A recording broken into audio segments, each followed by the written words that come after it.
이렇게 또 주의 말씀을 함께 나눌 수 있는 또 기회를 주셔서 감사합니다. 사실 오늘은 교회 절기에 의하면은 대림절 또는 대강절, 강림절이 되죠. 그래서 지금부터 4주간을 이제 구주의 강림을 이제 기다리며 준비하는 그런 기간입니다.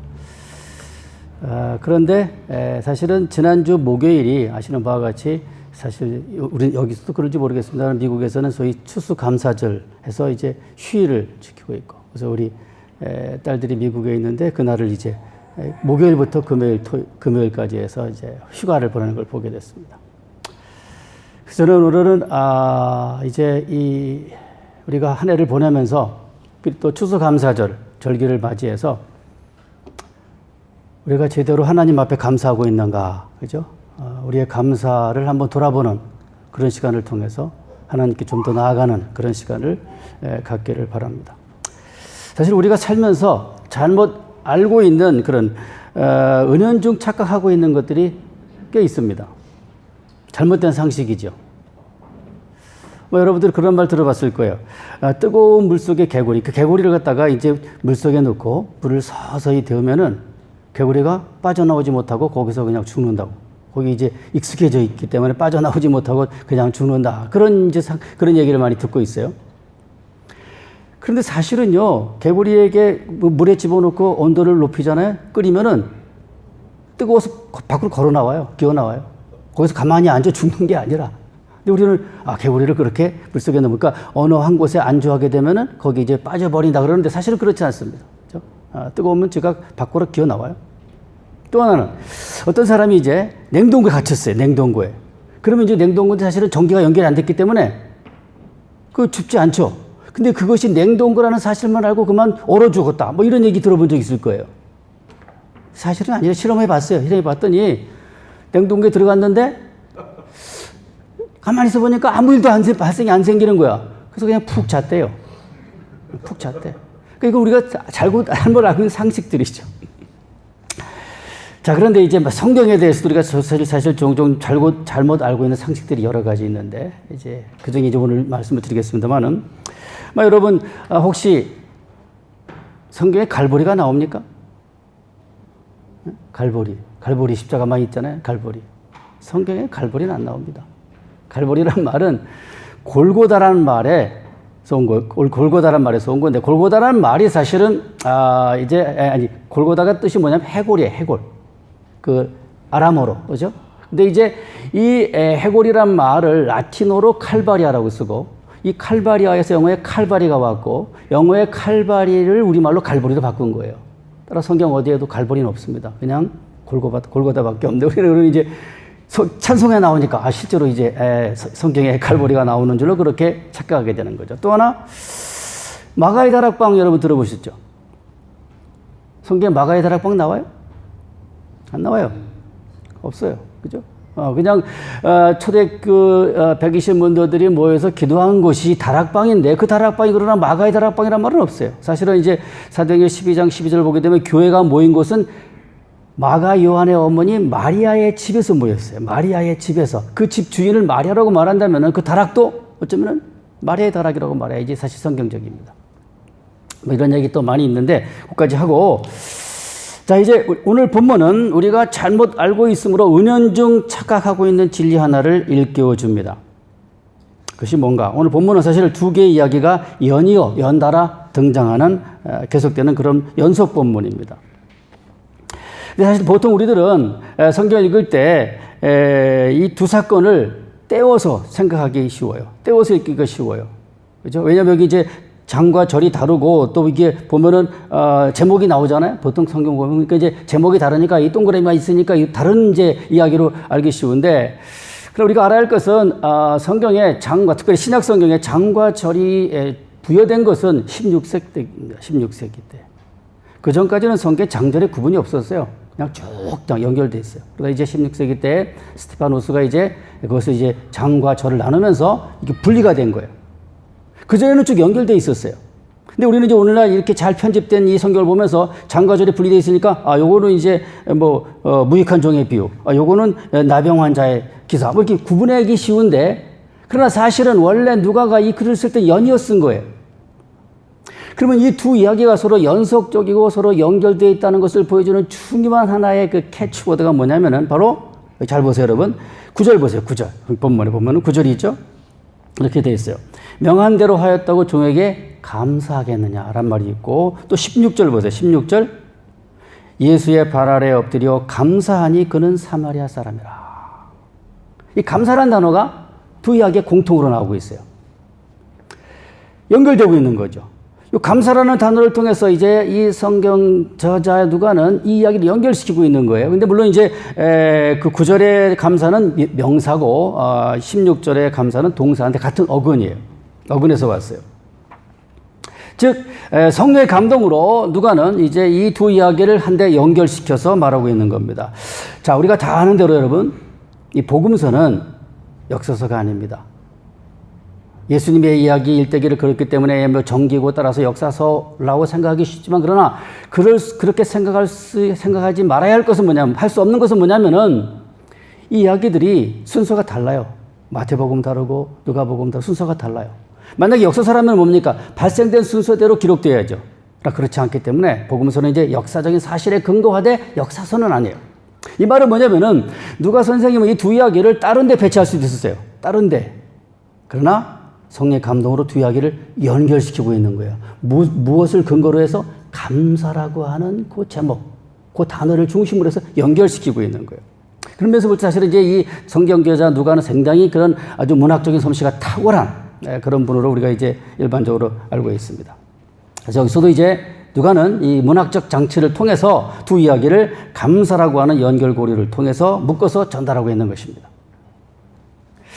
그러면 과연 이렇게 두 이야기를 한데 묶어서 전달하려고 한 저자의 의도, 하나님의 의도는 무엇일까 보겠습니다. 첫 번째는 무익한 종의 비유예요. 여러분 잘 아시는 말씀이죠?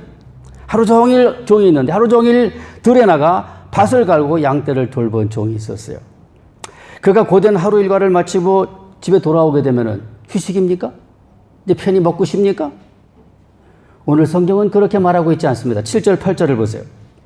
너희 중에 누구에게 밭을 갈거나 양을 치거나 하는 종이 있어 밭에서 돌아오면 그더러 곧 와 앉아서 먹으라 말할 자가 있으냐?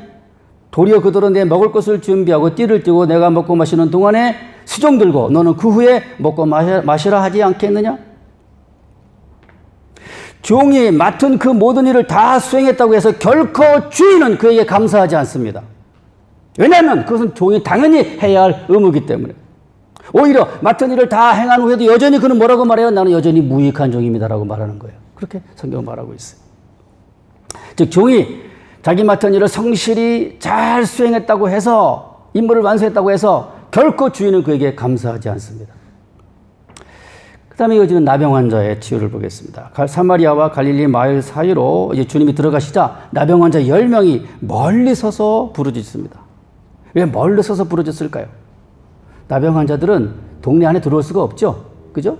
옛날 문둥병자들이야. 그죠? 따라서 그들은 이제 마을 밖에 살았기 때문에, 그런데 이제 예수께서 지나가시는 걸 보고 그것이 자기들의 이제 어쩌면 최후의 인생의 기회를 생각하고 부르짖는 거죠. 멀리 서서 큰 소리로 예수 선생님이여 우리를 불쌍히 여기소서 이렇게 부르신 거예요. 여기 14절에 예수 선생님 우리를 불쌍히 여기소서라고 말했어요.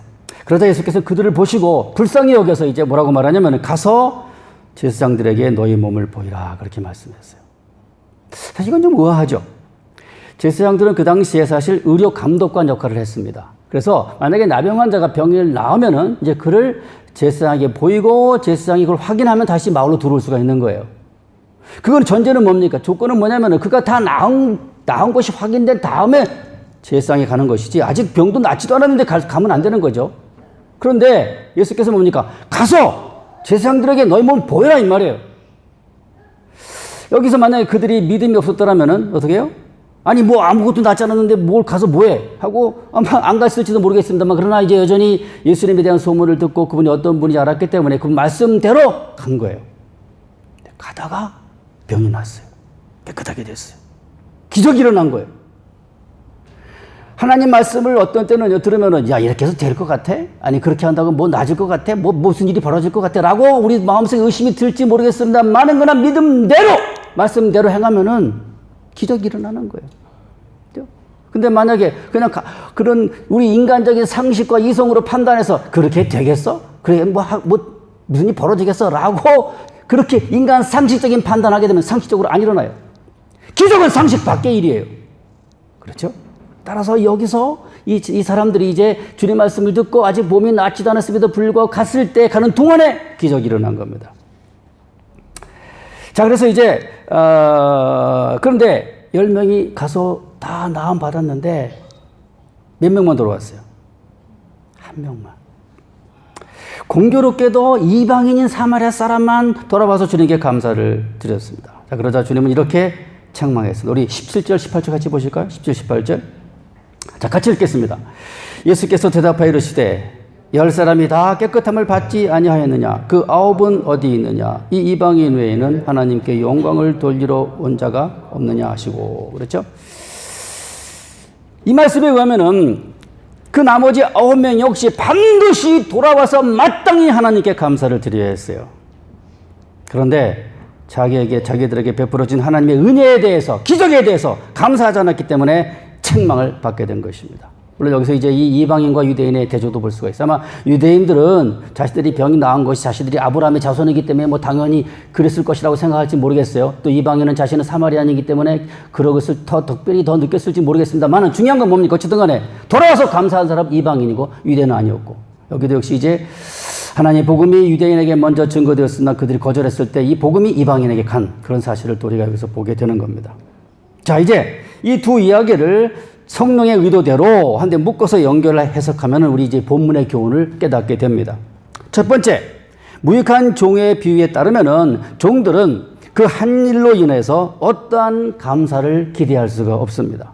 왜냐하면 그것은 종이 해야 할 당연한 의무이기 때문에. 하나님과 우리 사람들, 우리 성도들의 관계 패러다임 가운데 하나가 바로 주종 관계입니다. 주종 관계, 그죠? 로드십. 주님 우리가 로드고 주인이시고 우리는 그의 디사이플 또는 우리 서번트죠. 제 종이죠. 주인과 종의 관계, 주종 관계인데 이런 면에서 볼 때 모든 성도는, 모든 그리스도인들 하나님의 종들입니다.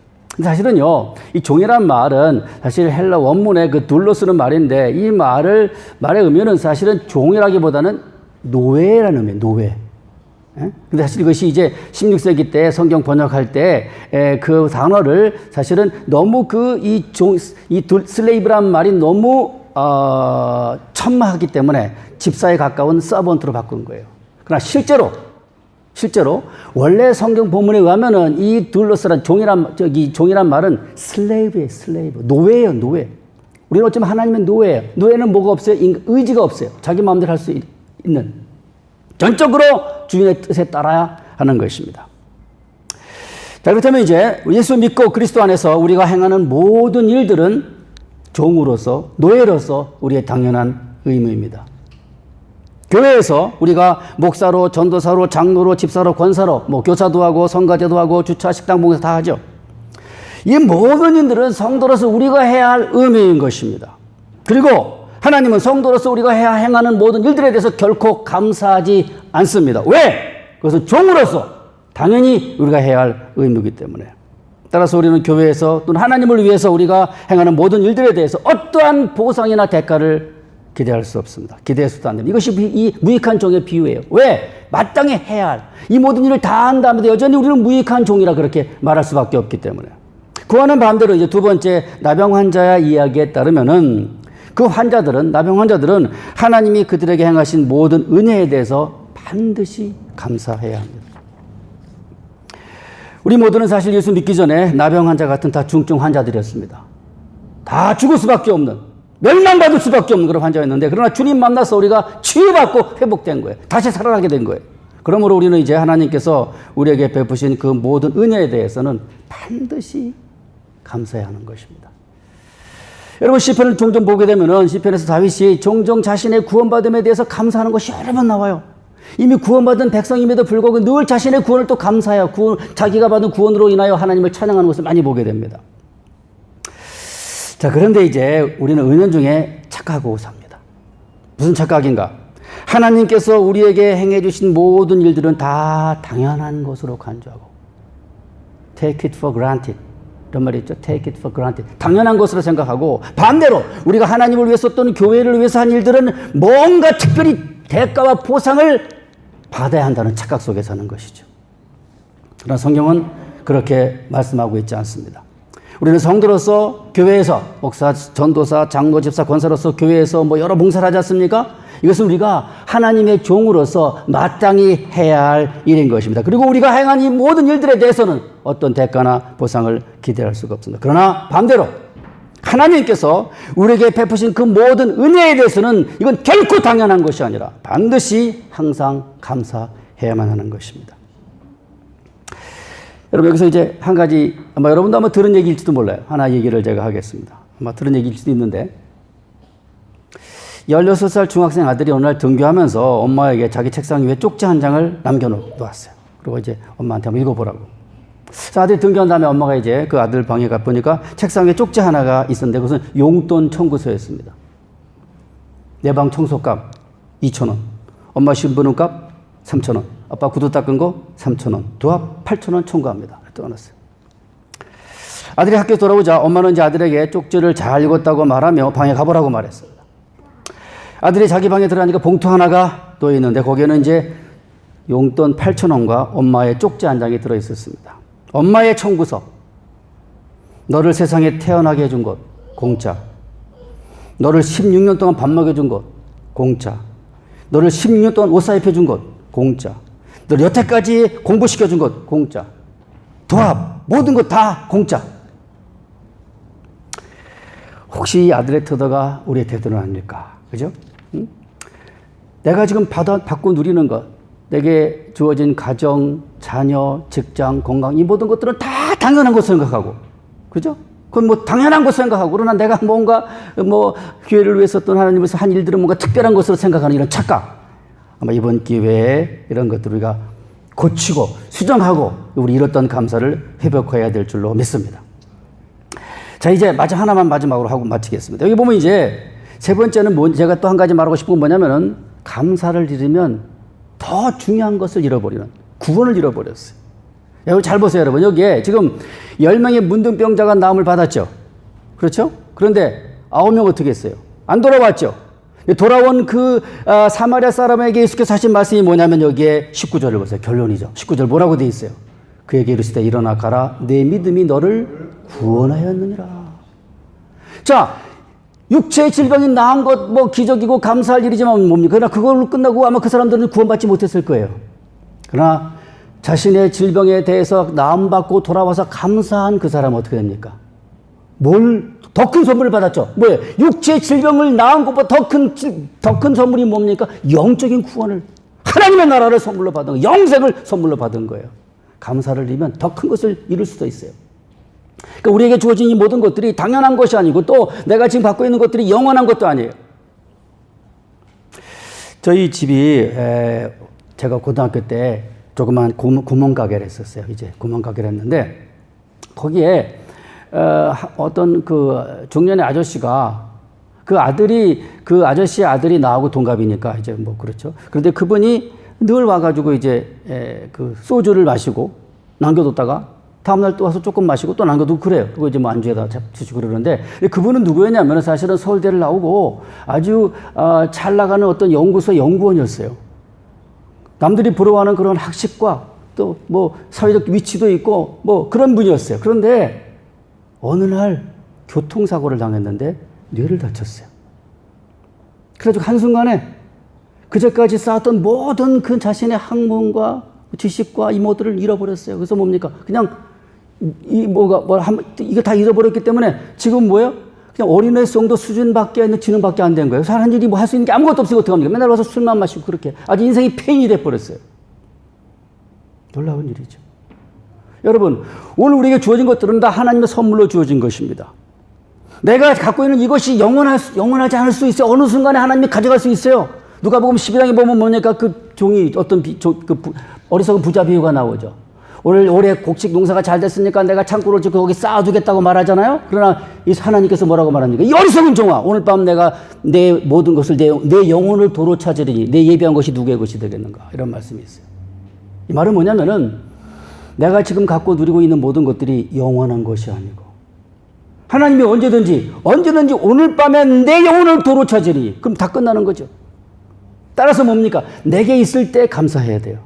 내 손에 있을 때 감사해야 하고. 근데 그 감사를 잃어버리면 뭡니까? 어쩌면 구원도 잃어버릴 수도 있고 더 큰 것을 잃어버릴 수가 있어요. 감사를 잃으면 다 잃을 수도 있어요. 따라서 이제 오늘 우리가 이제 오늘 한 해를 보내면서 이 추수감사절을 보내면서 정말 우리가 감사해야 할 것들. 하나님이 내게 주신 것, 이 모든 것들은 다 당연한 것이 아니고 내가 반드시 감사할 일이고 그러나 또 내가 하나님을 위해서 교회에서 하는 이 모든 일들은 종으로서 마땅히 해야 할 일이지 결코 그것에 대해서 뭔가 보상과 대가를 기대할 수 없다는 사실을 잘 기억하면서 여러분 또 여러분의 모든 주어진 것들에 감사함으로 말미암아 더 큰 감사의 조건이 넘치는 그런 삶이 되시기를 주의 이름으로 축원합니다. 기도하겠습니다. 은혜로우신 하나님 아버지, 한 해를 보내면서 우리에게 베푸신 하나님의 놀라운 은혜를 기억합니다. 그러나 때로는 저희들은 잘못 생각해서 착각해서 이 모든 것들이 다 당연한 것이고 내 노력에 의한 것이고 내가 내 힘으로 한 것이고 라고 생각하기 쉬운데 그러나 내 힘과 노력과 생명이 하나님께 달려있다는 사실을 착각한 우리들이었습니다. 하나님, 이제 나의 모든 삶의 근거가 이유가 하나님인 것을 반드시 깨닫고 늘 하나님 앞에 나아가 감사하는 저희들 되게 하셔서 우리 앞으로 남은 인생에서 더 좋은, 더 많은 감사의 조건들이 풍성히 넘치는 우리들이 될 수 있도록 주님 도와주시기를 예수님의 이름으로 기도하옵나이다. 아멘.